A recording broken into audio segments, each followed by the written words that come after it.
Hello, I'm Sergeant Jerry Cormier. Welcome to another edition of American Forces Perspective. NATO has entered its second year of airdropping food and supplies into Bosnia-Herzegovina as part of Operation Provide Promise. Air Force Sergeant Daniela Marcus looks at how the operation is going after all this time and how those involved are handling it. After a year of fine-tuning, the airdrop operation at Rhein-Main Air Base, Germany, runs very smoothly. But that doesn't mean it's become routine. Something new happens every day. The situation changes in the field. You have to adapt yourself quite quickly, and that's one of the Air Force specialties, is to react quickly. In early January, the operation was expanded to help Bosnians suffering through a harsh winter. The nightly flights were doubled to 12 C-130s packed with things like blankets and heavy tarps.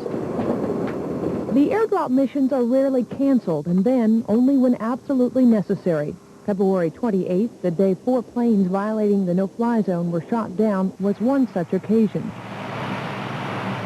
This is one of the planes that flew the night after that incident.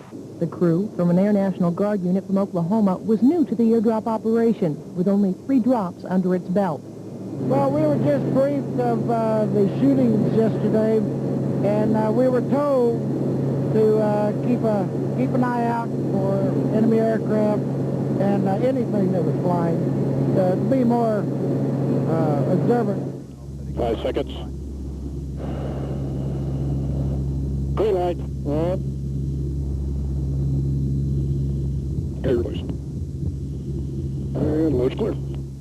We didn't see anything, and as we flew, it was as normal as the other 3 flights that we've been on prior to tonight. So far, the U.S., French, and German aircraft involved in these missions have dropped some 18 tons of food, medicine, and other supplies into Bosnia, and there's no end in sight. Even after a year of airdrops, these missions are nowhere near routine. UN threats of airstrikes and engagements of aircraft violating the no-fly zone have raised tensions in the sky over Bosnia to a new level. Sergeant Daniela Marcus, Air Force News, in the skies over Bosnia. Since its January activation at Rhein-Main Air Base, Germany, Delta Squadron has been flying to help feed and clothe the people of Bosnia. The crews, made up of Reserve and Air National Guard members, fly the majority of airdrop and air-land relief missions for Operation Provide Promise. This is the result of hours of preparation by many of Delta Squadron's 300 members. They come from Air Force Reserve and Air National Guard units from all over the United States, flying 60% of the airdrop missions. They also fly 90% of the missions to Sarajevo, bringing supplies or evacuating casualties. The risk involved in these operations is real, but not unfamiliar to the air crews. We train and use the same techniques every day that we do whether there's action or whether there's not action. We always make the assumption that there's going to be some type of action. And, of course, when it doesn't happen, we're relieved. But if it does happen, we try to be prepared for that. The mission itself is close to a real combat mission that we're going to get versus the training back in the States. You train for the mission, but now you're actually going out and doing it. Whoa. Delta Squadron's only job is supporting Provide Promise. That's why they get the bulk of the missions to Bosnia. Their active-duty counterpart, the 37th Airlift Squadron, flies some missions, but not nearly as many as the Guard and Reserve. That's because the 37th is kept busy supporting other missions in the European theater. While the United States Air Forces in Europe continues to support a number of operations, the drawdown of forces continues. The last 3 F-15 Eagles at Bitburg Air Base have departed for the United States. Staff Sergeant Jim Frost watched as the aircraft left the base for the last time. Ground crews were blasted by freezing rain and biting winds as they made final preparations for the departure of the last 3 aircraft owned by the 36th Fighter Wing at Bitburg Air Base. The jets were transferred as part of ongoing force reductions that called for a total of 55 aircraft to be moved from Bitburg to other locations. We all understand that our country has made a decision in terms of reducing the military defense budget, and we're part of that. But we feel good about what we've done for the last 41 years here, being in Bitburg, and especially flying the Eagle and being the tip of the sword. General Carleton flew one of the last F-15s. The General's final launch from Bitburg marks the end of the 36 Fighter Wings fighter mission. His wing has a history of success, including shooting down several Iraqi jets during Operation Desert Storm. And the bottom line is Bitburg's done its job, and Bitburg and excellence are synonymous terms, and we're going to go out in style. The last 3 F-15s were sent to bases in Florida.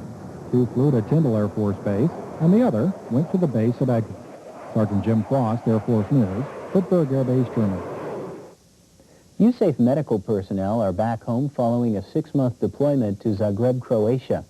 About 80 people went to Zagreb as the 48th Air Transportable Hospital supporting Operation Provide Promise. As the Air Force leaves, the Navy will assume control of what will now be called the Fleet Hospital Zagreb. The transition will take about 3 weeks. While the Air Force staff came from a number of bases around Europe, the majority were from RAF Lakenheath, the United Kingdom. The Navy is the 3rd branch of the military to operate the 60-bed facility. Air Force civil engineer teams built the hospital back in November 1992. The Army was the first service to operate the facility, which is the main treatment center for all United Nations Protection Force personnel.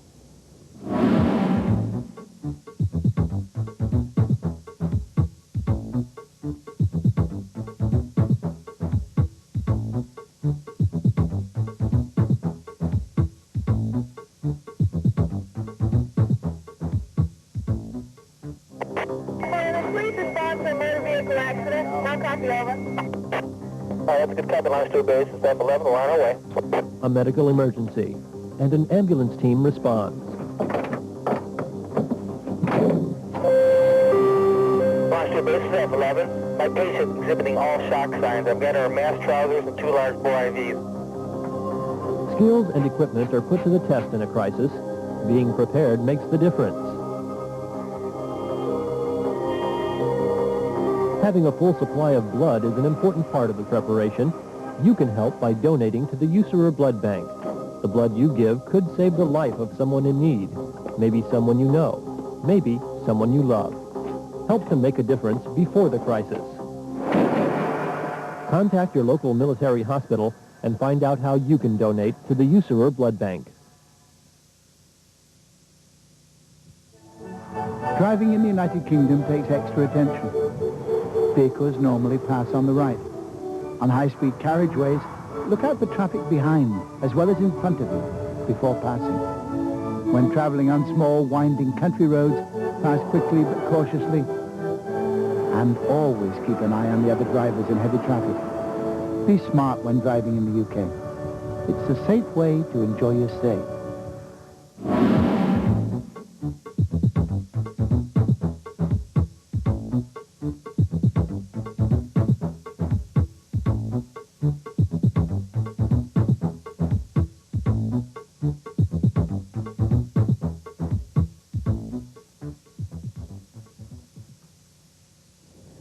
Two F-16 Fighting Falcons from Ramstein Air Base, Germany, shot down 4 fighter jets believed to be Serbian.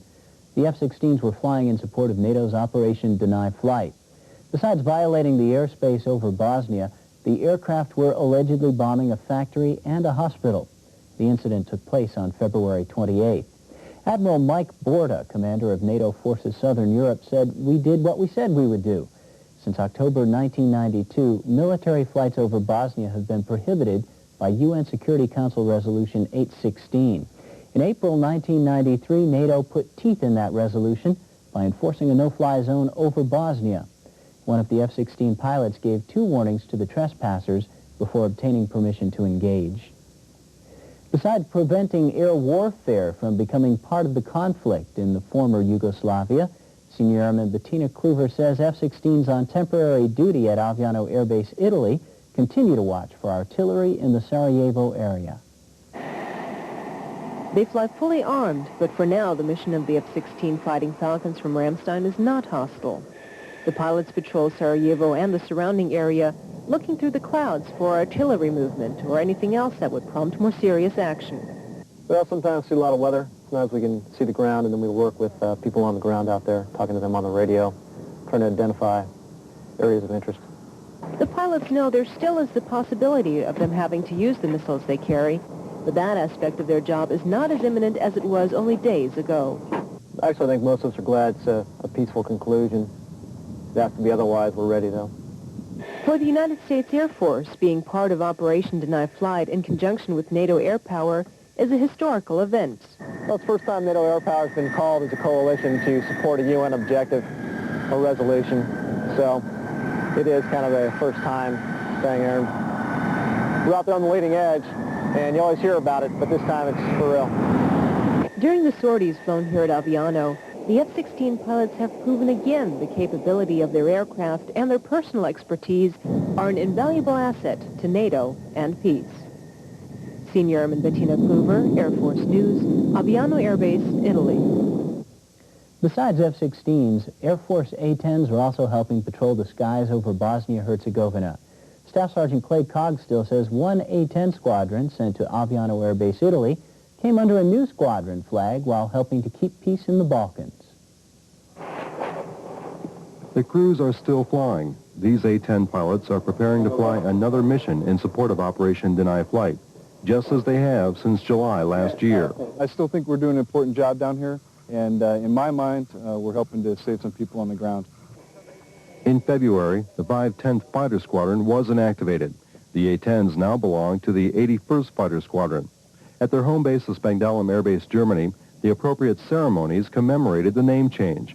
But at Aviano, the UN's resolve to end the fighting in the Balkans remains the squadron's focus. As far as I can tell, that the UN is serious and President Clinton's serious, and just sending the Secretary of Defense out here kind of points to that. The 510th Fighter Squadron has logged well over 1,000 sorties for Operation Deny Flight. And now, as the 81st, the A-10s, along with their allied counterparts, will continue to fly, keeping the peace in the skies over Bosnia-Herzegovina. Sergeant Clay Cogstill, Air Force News, Aviano Air Base, Italy. While the Spangdahlem A-10s flying in support of Operation Deny Flight will someday return to Germany, the Ramstein F-16s will stay at Aviano, becoming a permanent part of the 401st Fighter Wing. Staff Sergeant Daniela Marcus explains what the transition means to Ramstein.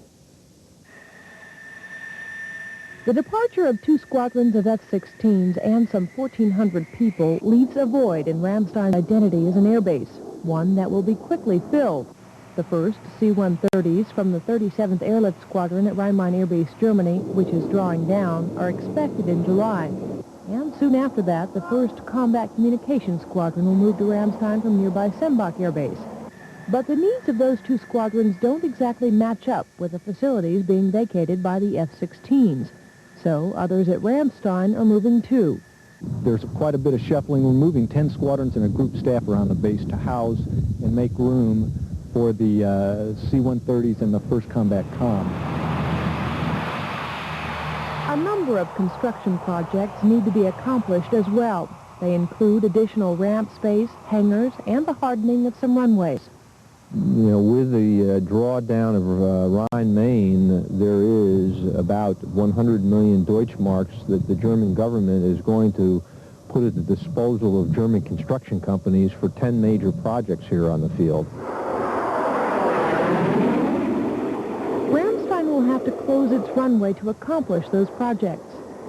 The active runway at Ramstein, the runway proper, will be closed. Right now, our best estimates are from 29 August till 15 November. What we do during that period with the aircraft that would be here, we're still researching that to finalize an answer, and we still don't have a good answer there. Ramstein already has 3 airlift missions: strategic, aeromedical, and operational support. The arrival of the C-130s and their tactical in-theater airlift mission will make the base the heart of USAFE's airlift operation. Sergeant Daniela Marcus, Air Force News, Ramstein Air Base, Germany. The move of Ramstein's F-16s to Aviano Air Base, Italy, will make room for the 37th Airlift Squadron, moving from Rhein-Main Air Base, Germany. While that move is expected later this year, the C-130 crews are already training at Ramstein. It's like riding the biggest roller coaster in the world. It's like riding the biggest roller coaster in the world. These aren't the kinds of moves a C-130 normally makes, But this isn't a normal flight. It's a training flight, a chance for co-pilot Keith Wesley to test his skills with guidance from his instructor, Captain Mark Ott. Ramstein is already playing a bigger role in the operations of the 37th Airlift Squadron, but not just because of the move. We come down here on a everyday basis, do the drawdown. A lot of the bases have been closing, so it gives us fewer and fewer bases to actually go to train. So this is just part of everyday training for us. An advance team is due to arrive at Ramstein this spring to make preparations for the C-130 crews and their families. Once the squadron moves down here, it'll be easier on our operations. We won't have to fly to different bases to get our training done. We can do all our training here, so it'll help out. These proficiency training missions mean more than just training. They're also giving the pilots of the 37th Airlift Squadron a preview of things to come. Sergeant Jerry Cormier, Air Force News, Ramstein Air Base, Germany.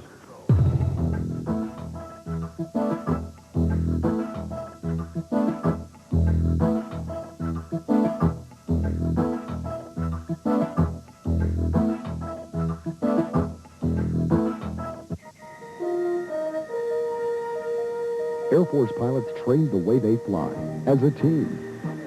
And, Dog, what do you think we learned from this engagement? Every team member's opinion counts, regardless of rank. Exactly right. Let creative thinking and working together work for you. We can all learn from each other in today's Air Force. Use teamwork in your workplace and look for ways to improve what you do.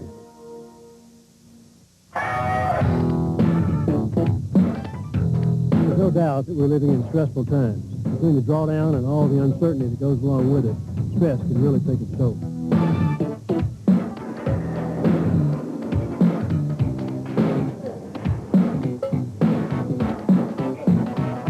By adopting a healthy lifestyle and exercising sensibly, you'll be able to handle stress better and at the same time get in shape for the new ergonomically cycled testing program.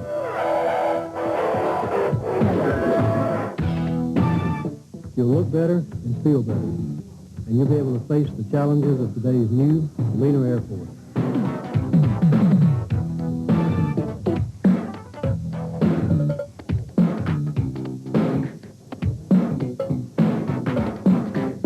It takes only about 30 minutes, 3 times a week, to really make a difference.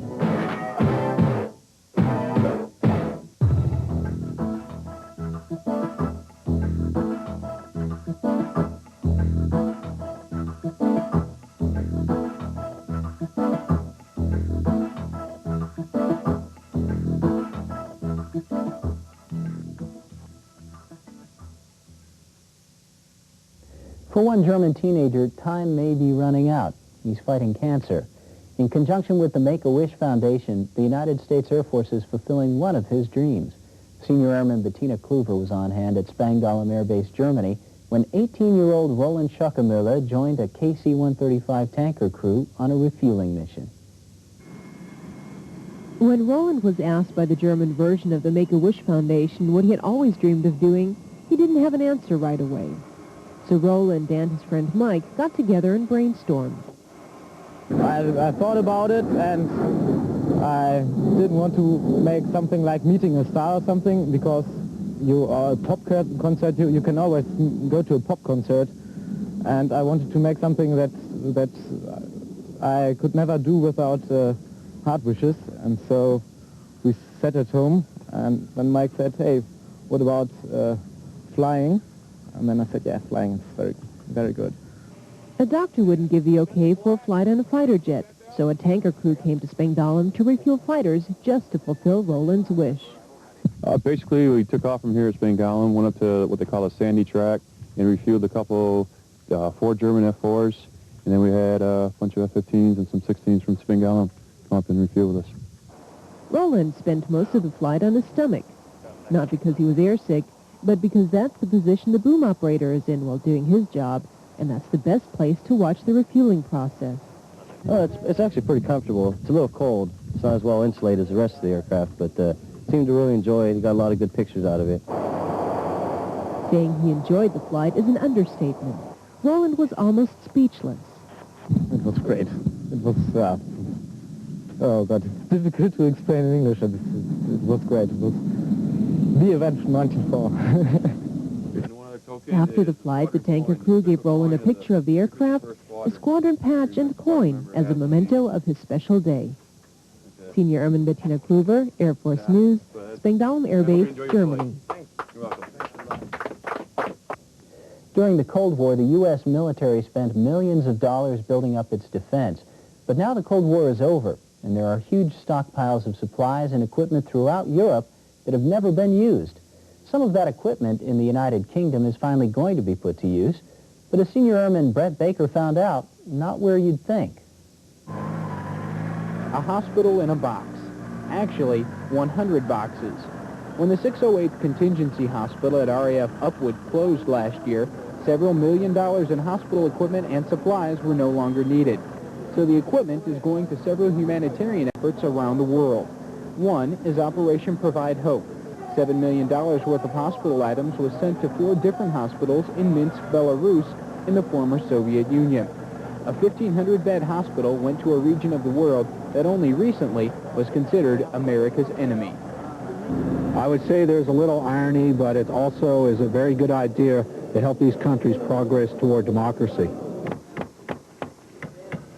Members of the U.S. Army 7th Medical Command packed up the equipment, and many of them had helped send medical supplies to Russia. It makes me feel better about myself being able to help someone else. And like I said before, I am honored to be able to participate in such an event. It took the teams 3 weeks to get everything packed, and it should all be in Minsk by mid-March. Senior Airman Brett Baker, Air Force News, RAF Upwood, the United Kingdom. Defense Department planners hope to issue everyone new ID cards soon. The new cards take advantage of some of the latest computer technology. Tech Sergeant Buddy Vickers watched as the developers tested the system in Germany.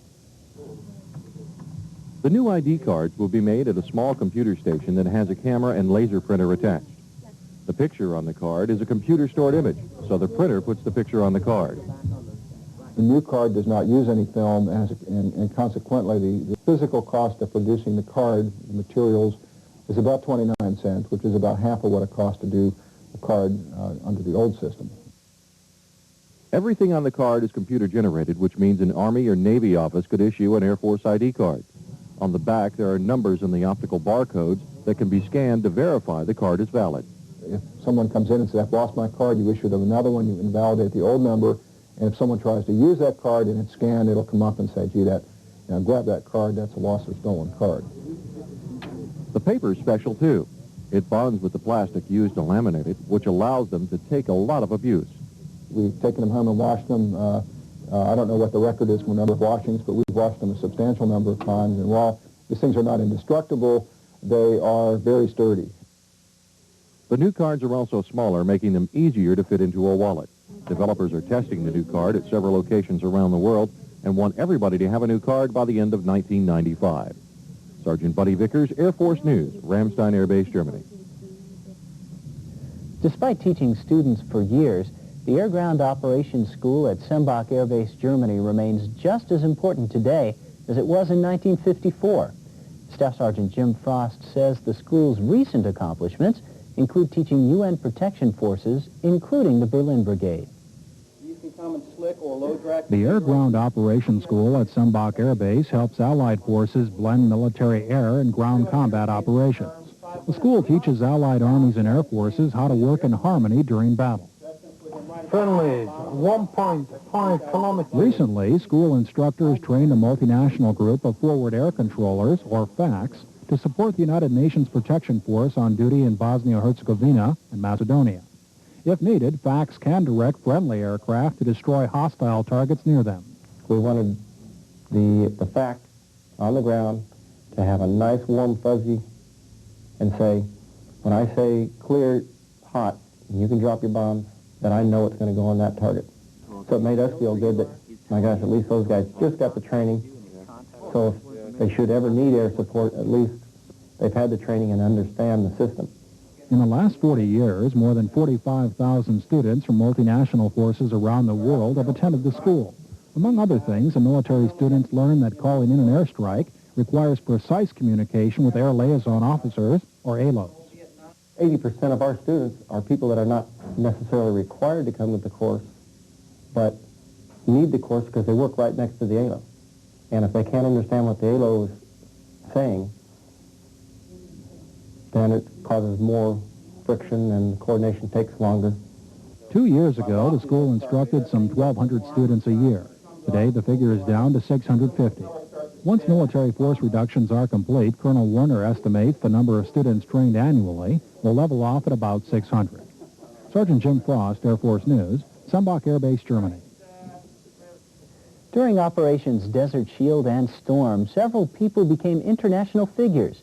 While retired General Schwarzkopf and Powell remain household names, one of the conflict's more colorful characters has quietly stepped out of the public eye. Senior Airman Brett Baker has more. I was working in the bunker in Riyadh at the Ministry of Defense building. We called it the MOTA building. And I was right next to the war room where General Schwarzkopf and his staff would have their morning briefings and the war center and everything. We were working a lot of hours, and on some of my freer moments I would doodle down some funny ideas, some things and events that happened during the day. And I'd pass them out to a few people and they'd make copies. And before I knew it, they were everywhere. I went by the name Zorro while I was out there, and the cartoon strip was Living in Purgatory. I guess I got a following to a certain degree amongst the people I worked with in the bunker. And one of them packaged it all up and mailed it off to Doonesbury. And boom, it hit the newspaper. I felt like the Rocky Balboa of cartooning. That's the way I'll describe it. I went from a nobody to being in 600 newspapers and annoying everybody in the country. I had to sort of downplay it as well because I didn't want anybody to think that I had some kind of big head. You know, I wanted everyone to think that I was still the same person that I was before that happened. And when the day was over, maybe if I helped a few people lift their morale, you know, lift their spirits, then I've done what I wanted to do that day. The way people feel is important.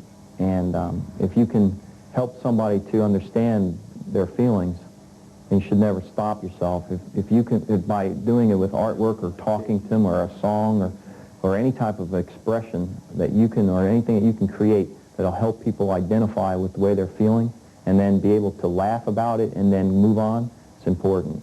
So I learned that regardless of what the situation is, if you can help, help. In whatever way you can help, help. And so I would do it again. That's our program for this month. I'm Sergeant Jerry Cormier. Join us in May for another edition of American Forces Perspective.